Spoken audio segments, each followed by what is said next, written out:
तुमको जो लिखना लिखो फाइल में, आपको जो लिखना लिखो, पर लिखो। देखो एक बात मैं आपको और एक बताता हूं, जिनको 1 तारीख को तनख्वाह मिलता है ना, ये जिंदगी भर ये समझ नहीं सकते कि जो कर्जे का बोझा लेके प्रोजेक्ट डालता है उसके ऊपर डिले करने से कितनी लायबिलिटी बढ़ती है, ये इन लोगों को कभी समझ में नहीं आता। जो बैंकों से 11-11, 12-12% पे हजारों करोड़ के प्रोजेक्ट डालते हैं और 3-3 महीने फाइल दबा के बैठते हैं, उसके कारण उस प्रोजेक्ट का वायबिलिटी चली जाए, कितना नुकसान होता, ये वही समझ सकता जो बैंक को कर्जा चुका रहा है। लेकिन जो सैलरी कमाते हैं, जैसे हम लोग हैं, मिडिल क्लास के लोग हैं, हम तो ये कहेंगे कि भाई जो बड़े आदमी हैं वो तो बैंक लोन लेते हैं, वापस भी नहीं देते हैं, वो माफ हो जाते हैं, वो लंदन चले जाते हैं और हम रह जाते हैं बस इनकम टैक्स देते। Honesty of the middle class, we are paying the price for it. उल्टा भी बोल सकते हैं।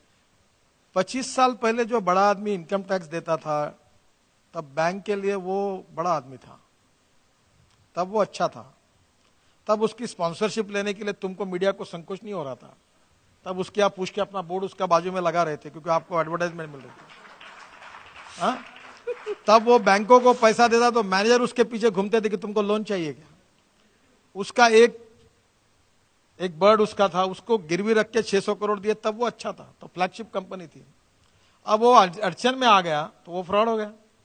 देखिए बरखा जी, मैं आपको एक बात बताता हूं, कहीं ना कहीं सोच को बदलना होगा।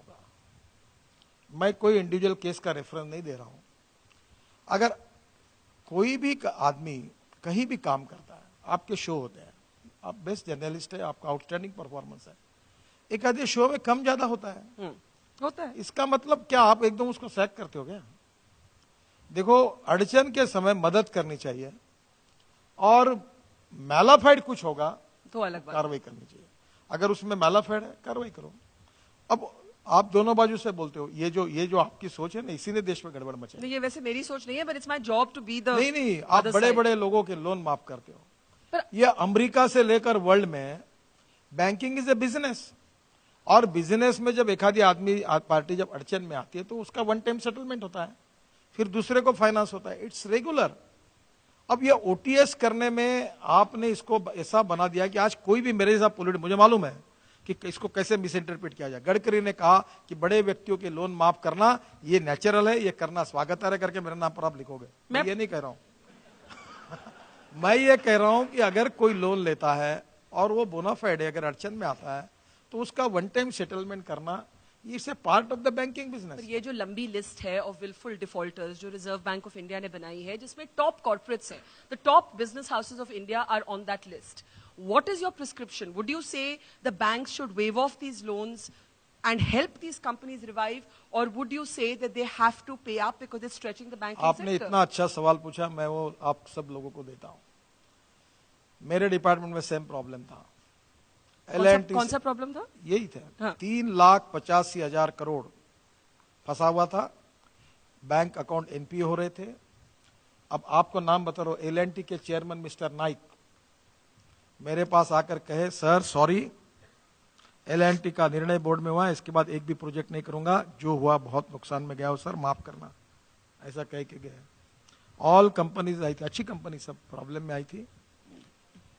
हमारी सरकार ने वित्त मंत्री और प्रधानमंत्री की मदद से मैंने 3,85,000 करोड़, आज मैं आपके सामने कह रहा हूं और मैं आत्मविश्वास के साथ कह रहा हूं, इसमें अहंकार और एरोगेंस नहीं है, नम्रता पूर्वक बताता हूं।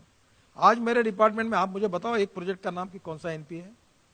वही लोग जो एनपीए में गए थे उनके बैंक के साथ बुला कर मैंने सेटलमेंट कराकर, उनको फाइनेंस कराकर, और जो 50% से ज्यादा काम किया उसको एनएचआई से मैंने उसकी अमाउंट देकर मैंने सब प्रोजेक्ट पूरे किए। वो कंपनी बाहर आई और जिस एल&टी का मैंने नाम बताया उसने आज 3 साल में स्थिति बदली। जो बोले कि हम काम नहीं करेंगे, आज मेरे यहां 16,000 करोड़ के काम लेकर वो काम कर रहे हैं। सब लोग काम को लगे, एनपीए चला गया, लोग लाइन में आ गए।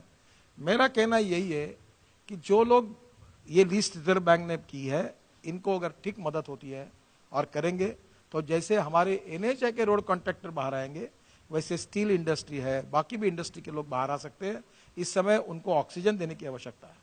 जब पेशेंट सीरियस होता है, आईसीयू में होता है, तब उसको ऑक्सीजन देना पड़ता है, सलाइन देना पड़ता है। अब उस समय उसका ऑक्सीजन निकाल दो, उसके सलाइन निकाल दो, उसका हाथ खींच दो, उसको बाहर भेज दो, मरेगा नहीं क्यों? जब उसकी तबीयत खराब है तो उसको मदद करो, अच्छा हुआ तो घर भेज दो। प्रॉब्लम यह है कि अड़चन वाले व्यक्ति को जो, और दूसरा इसके पीछे सब लोग डिसऑनेस्ट नहीं है। ये जो बड़े बड़े लोग हैं, इनका नाम जब कई पेपर में छपता है तो एक बड़ा व्यक्ति मेरे सामने आंखों में आंसू आ गए, बहुत बुरा लगता है। ऐसा लगता है कि बिजनेस बेच देना चाहिए और बैंक का लोन दे देना चाहिए। ये सब लोग बेईमान और भ्रष्ट नहीं है। आखिर परिस्थितियां ऐसी है, ग्लोबल इकोनॉमी ऐसी है, रेसिशन ऐसा है, कभी कभी टेक्नोलॉजी बदल जाती है, इसके कारण लोग अड़चन में आते हैं। So you are saying that unless there is a malafide or unless there is a trail of corruption, NPAs, this is the time to give oxygen to non-performing assets and not shut them down. So they should be forgiven. This is Their the way. loans should be written off. इसी प्रकार से अब बाद में मत कहना कि मैंने हेडलाइन गलत लगाई। मैं आपको मौका दे रही हूँ कि आप क्लैरिफाई कर लें। आपको मैं क्लियर कर रहा हूँ। जो लोग बोनाफाइड है, जिन्होंने कोई फ्रॉड नहीं किया है, जिनके पास कोई किसी प्रकार की उनके ऊपर कार्रवाई नहीं हुई है, जो 25 साल से अच्छे रिकॉर्डर थे, जिनका ब्याज देते थे, बैंक में इंटरेस्ट देते थे, उनका रेपुटेशन अच्छा था, उनका बैंक अकाउंट अच्छा है, इनका ट्रैक रिकॉर्ड अच्छा है, वो लोग अगर आज अड़चन में हैं तो जरूरी है कि अड़चन के समय उनको मदद करना, ताकि फिर से उनका बिजनेस लाइन पर आए।